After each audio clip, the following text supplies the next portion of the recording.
Bismillahirrahmanirrahim. Assalamualaikum warahmatullahi wabarakatuh.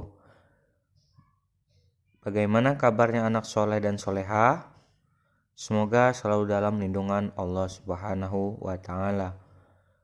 Baiklah anak soleh dan anak soleha, pada pertemuan kali ini kita akan membahas mata pelajaran pendidikan kewarganegaraan atau PKN. Tujuan pembelajaran: setelah melakukan pembelajaran diharapkan anak soleh mampu yang pertama menyebutkan bunyi sila keempat Pancasila, yang kedua menjelaskan arti melakukan musyawarah, yang ketiga mengidentifikasi arti pentingnya bermusyawarah, dan yang keempat menceritakan pengalaman dalam bermusyawarah. Pokok bahasan yang akan kita bahas pada pertemuan kali ini anak soleh dan solehah ialah yang pertama pengamalan sila keempat Pancasila, yang kedua pengertian musyawarah, yang ketiga manfaat musyawarah, dan yang keempat sikap yang harus dijaga saat bermusyawarah. Pengamalan sila keempat Pancasila. Sila keempat Pancasila berbunyi kerakyatan yang dipimpin oleh hikmat kebijaksanaan dalam permusyawaratan perwakilan.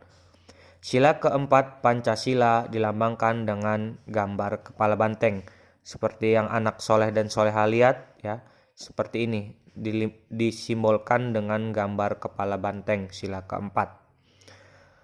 Kemudian sila keempat Pancasila mengandung arti rakyat Indonesia berkumpul dan bermusyawarah untuk menyelesaikan suatu masalah. Salah satu pengamalan sila keempat Pancasila ialah musyawarah. Jadi bermusyawarah itu merupakan suatu pengamalan Pancasila, yaitu sila keempat Pancasila. Selanjutnya ialah pengertian musyawarah. Musyawarah merupakan pembahasan bersama untuk menyelesaikan masalah dan mendapatkan keputusan bersama. Keputusan yang disepakati lebih mengutamakan kepentingan banyak orang.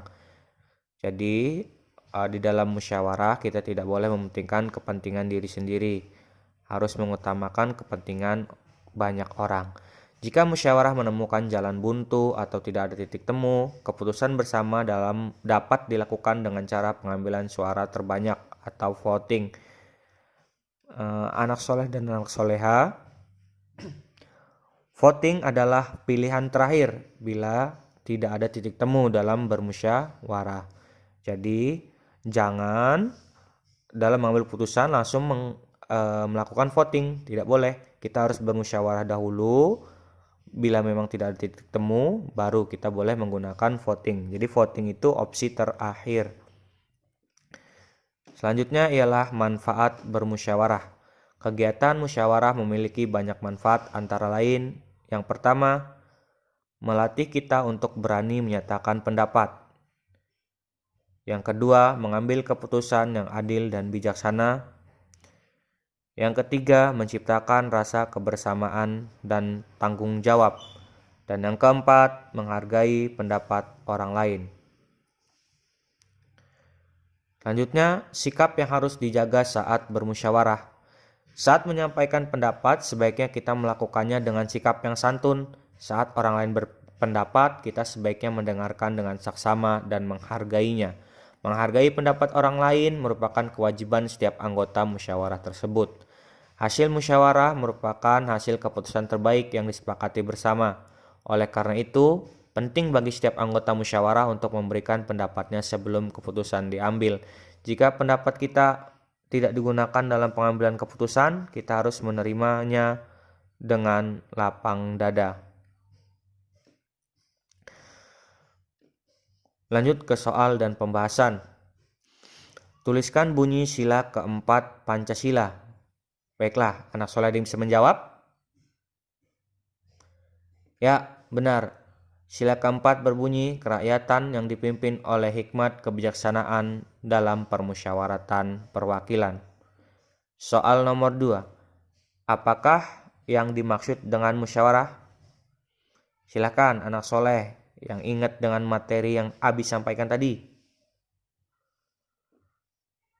Ya, benar. Musyawarah merupakan pembahasan bersama untuk menyelesaikan masalah dan mendapatkan keputusan bersama.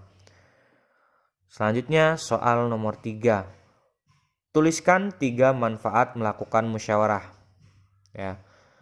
Ayo anak soleh, ada yang bisa? Tadi Abi ada 4 manfaat yang Abi tayangkan di slide sebelumnya ya. Di LK kalian ada 5 manfaat. Ayo, siapa yang bisa menyebutkan 3 manfaat saja? Ya, benar. Yang pertama, melatih kita untuk berani menyatakan pendapat. Yang kedua, menyelesaikan masalah yang ada dengan baik. Yang ketiga, mengambil keputusan yang adil dan bijaksana. Yang keempat, menciptakan rasa kebersamaan dan tanggung jawab. Yang kelima, menghargai pendapat orang lain.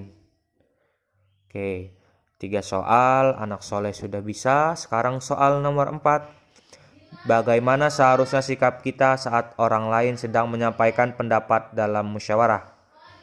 Ayo, bagaimana sikap anak soleh dan solehah ketika sedang bermusyawarah? Apa yang kalian lakukan? Ya, saat orang lain berpendapat, kita sebaiknya mendengarkan dengan seksama dan menghargainya. Dan apabila pendapat kita belum diterima dalam rapat atau dalam musyawarah, kita harus berlapang dada. Itu saja materi pembahasan pada pertemuan kali ini. Semoga anak soleh paham dengan apa yang Abi sampaikan. Semoga ilmunya juga bermanfaat. Sekian dari Abi, jazakallah khair. Wassalamualaikum warahmatullahi wabarakatuh.